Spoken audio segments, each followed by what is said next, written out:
Kembali bersama channel Pak Udin, Guru IPA MTS. Assalamualaikum warahmatullahi wabarakatuh. Pada kesempatan saat ini kita akan membahas tentang LK6, materi rangkaian listrik. Ini adalah video seri yang kedua pada bab listrik dinamis. Mari kita lihat LK6. Pada LK6 yang telah Bapak sampaikan pada pekan kemarin, anak-anakku diminta untuk mencari tahu apa itu konduktor, bagaimana cara kerjanya, apa itu isolator, dan apa itu semikonduktor. Kemudian anak-anakku juga Bapak berikan tugas untuk mencari hubungan antara besar hambatan jenis dengan hambatan benda dan juga faktor-faktor yang mempengaruhi hambatan sebuah benda. Kemudian selanjutnya Bapak meminta anak-anakku untuk menggambar sebuah rangkaian listrik yang disusun secara seri maupun paralel. Kemudian mencari tahu apa keuntungan dan kelemahan dari rangkaian seri dan paralel tersebut. Total ada 9 poin soal yang Bapak berikan. Mari kita bahas satu per satu. Yang pertama, apa itu konduktor? Bagaimana cara kerjanya dan contohnya? Konduktor adalah bahan yang dapat menghantarkan arus listrik karena memiliki konduktivitas tinggi. Bagaimana cara kerjanya? Yaitu sifat hantarannya adalah memindahkan elektron dari satu titik kelistrikan ke titik kelistrikan lain secara mudah. Jadi benda konduktor itu mudah untuk memindahkan elektron. Apa contohnya? Contohnya adalah ada emas, ada perak, ada tembaga, ada aluminium, ada seng dan besi. Selanjutnya, apa itu isolator, bagaimana cara kerja dan sebutkan contohnya. Yang disebut isolator adalah bahan yang tidak bisa atau sulit melakukan perpindahan muatan listrik. Cara kerjanya adalah pada material yang memiliki hambatan jenis besar, elektron-elektronnya sangat sulit melepaskan diri dari ikatan inti yang terdapat pada suatu atom. Jadi elektron pada benda isolator sulit untuk berpindah. Apa contohnya? Contohnya adalah karet, ada kayu kering, ada plastik, ada kaca. Itu adalah contoh isolator. Selanjutnya, semikonduktor. Semikonduktor adalah bahan yang dapat menghantarkan listrik dalam kondisi tertentu, atau konduktivitas listrik berada di antara isolator dan konduktor. Jadi, pada benda semikonduktor pada kondisi tertentu dia bersifat isolator, pada kondisi tertentu maka dia bisa bersifat konduktor. Contoh yang paling banyak digunakan adalah karbon, germanium, dan silikon. Dan itu sebagai bahan penyusun dari diode semikonduktor, ada transistor, kemudian ada IC. Kita lihat bagaimana menentukan konduktor dan isolator pada sebuah benda. Kita sediakan ada kayu, plastik, aluminium, besi, dan tembaga. Kita coba kita hubungkan dalam sebuah rangkaian listrik. Ketika kayu, kita lihat saat saklar ditutup, ternyata lampunya tidak menyala. Jadi kayu termasuk isolator. Pada plastik, kita lihat. Pada plastik juga lampunya tidak menyala. Berarti termasuk isolator. Pada aluminium, ya kita lihat. Nah, pada aluminium lampunya akan menyala. Berarti aluminium masuk pada golongan konduktor. Juga pada besi. Besi lampunya menyala. Kemudian tembaga lampunya juga menyala. Jadi kayu, plastik termasuk isolator, dibuktikan ternyata lampunya tidak menyala. Sedangkan aluminium, besi, dan tembaga lampunya menyala. Berarti dia adalah konduktor. Baik, selanjutnya kita lihat. Jelaskan hubungan besar hambatan jenis suatu benda dengan hambatan benda. Nah, ini nanti kaitannya dengan faktor-faktor yang menentukan besar hambatan benda. Soal nomor 5. Ya, kita bahas secara bersamaan. Perhatikan gambar. Di situ ada berapa bahan dan ada hambatan jenis. Hambatan jenis paling kecil adalah perak. Ya, di antara tabel itu yang paling kecil adalah perak. Ya. Semakin kecil hambatan jenis, maka hambatannya akan menjadi kecil. Kalau hambatannya kecil, maka dia adalah sebagai konduktor yang baik. Ya.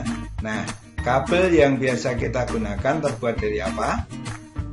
Kabel yang kita gunakan adalah terbuat dari tembaga. Karena tembaga lebih murah daripada perak. Kemudian hambatan jenisnya selisihnya tidak banyak. Ya, jadi antara perak dan tembaga hambatan jenisnya hampir sama. Kita lihat. Setiap benda memiliki hambatan jenis yang berbeda-beda.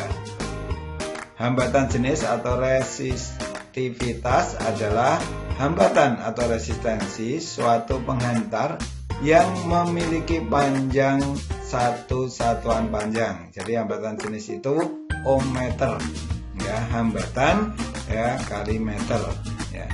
Dan hambatan jenis ini merupakan salah satu ciri khas dari benda. Benda tertentu memiliki hambatan yang berbeda dengan hambatan benda lain. Kita lihat, ya. Nah, ini contohnya aluminium dan tembaga. Kita lihat, ya, ternyata menyala lebih terang yang tembaga. Nah, kalau tadi aluminium A, tembaga B, maka arus atau I, watt arus di B lebih besar daripada di A.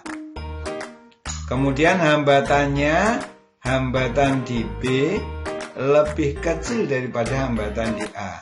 Oleh karena itu, massa jenis tembaga tadi lebih kecil daripada massa jenis tembaga. Jadi semakin besar hambatan jenis, maka hambatan kawat juga semakin besar. Dapat dikatakan bahwa hambatan kawat sebanding dengan hambatan jenis atau R sebanding dengan Rho. Yang kedua, kita lihat, ya, variabelnya kita ganti, yaitu panjang kawat A dan B. A lebih pendek kawatnya, B lebih panjang. Bagaimana nyalanya? Ternyata nyala di A lebih terang daripada nyala di B. Artinya apa? Semakin terang, kuat arusnya semakin besar. I, kuat arus di A lebih besar daripada IB. Hambatan di A akan menjadi lebih kecil daripada hambatan di B. Jadi semakin panjang kawat, maka hambatannya akan menjadi besar. Dapat dikatakan bahwa hambatan kawat R sebanding dengan panjang kawat L. Ini faktor yang kedua. Yang ketiga, kita lihat gambar A dan B. Bedanya apa? Yaitu bedanya kalau A itu menggunakan kawatnya kecil. Kalau B kawatnya menjadi lebih besar, luas penampangnya lebih besar. Ternyata pada gambar B, kawat yang lebih besar nyalanya akan menjadi terang. Ini menunjukkan bahwa IB lebih besar daripada IA. Atau dengan kata lain bahwa hambatan di B lebih kecil daripada hambatan di A. Semakin besar luas penampang kawat, maka semakin kecil hambatan kawat tersebut. Dapat dikatakan bahwa hambatan kawat berbanding terbalik dengan luas penampang kawat. R sebanding dengan 1/A, atau dibaca berbanding terbalik dengan A. Nah, ini kaitannya dengan soal nomor 5. Jelaskan 3 faktor. Tadi kita sudah tahu bahwa hambatan kawat dipengaruhi oleh 3 faktor. Yang pertama adalah panjang kawat. Semakin panjang kawatnya, semakin besar hambatannya. Yang kedua, luas penampang kawat. Semakin besar luas penampang kawat, hambatannya justru menjadi semakin kecil. Disebut berbanding terbalik. Berarti posisinya nanti di bawah. Yang ketiga adalah jenis kawat atau rho.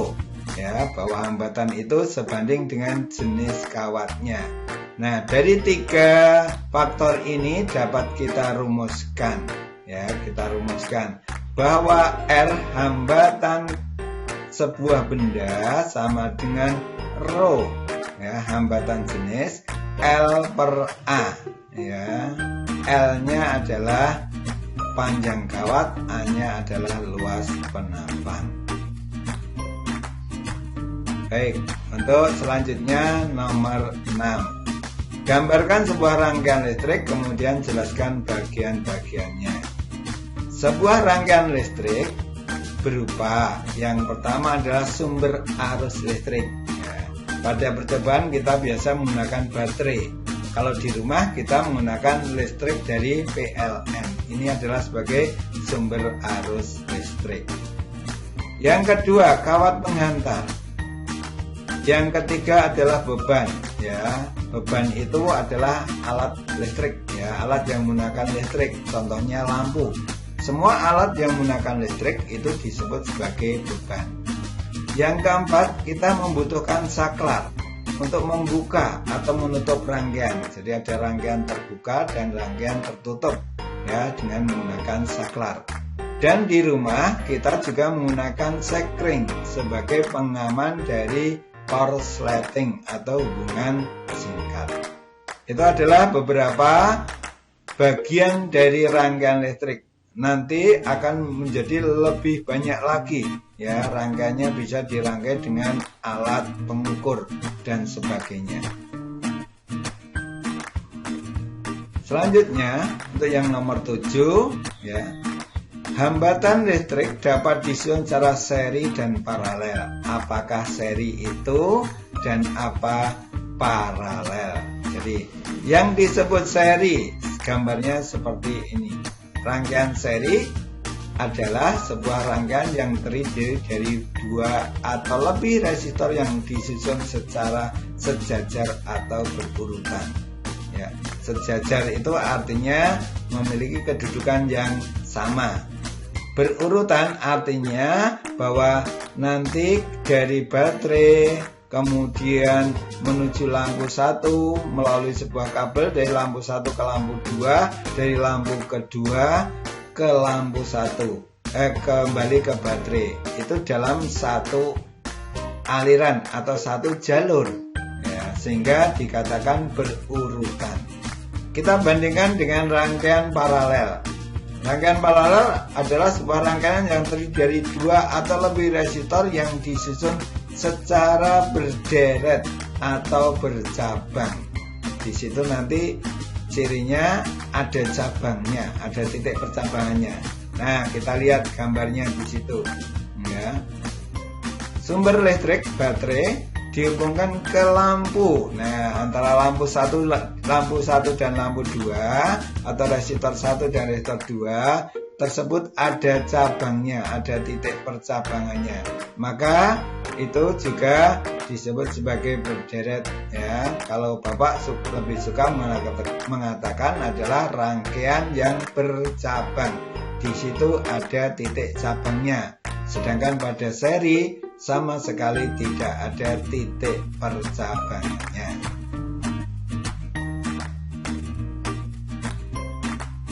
Baik, kita lihat bagaimana pemasangan lampu dan alat listrik di rumahmu. Alat-alat dipasang secara seri atau paralel. Ya, kita lihat instalasi di rumah kita. Nah, di rumah kita dimulai dari meteran listrik ya. Dari meteran, di meteran itu ada NCB-nya ya, bisa sebagai pengaman ya di situ. Biasanya juga ada sekring. Kemudian dari NCB tersebut kemudian dibagi-bagi ke beberapa ruang. Nah, ternyata ya membaginya adalah dengan cara bercabang. Berarti rangkaiannya adalah rangkaian paralel. Ya. Semua rangkaian di rumah kita usahakan menggunakan rangkaian paralel. Kenapa tidak menggunakan seri? Mari kita bahas pada soal nomor 9. Keuntungan ya dan kerugian atau kelemahan menggunakan rangkaian seri dan rangkaian paralel.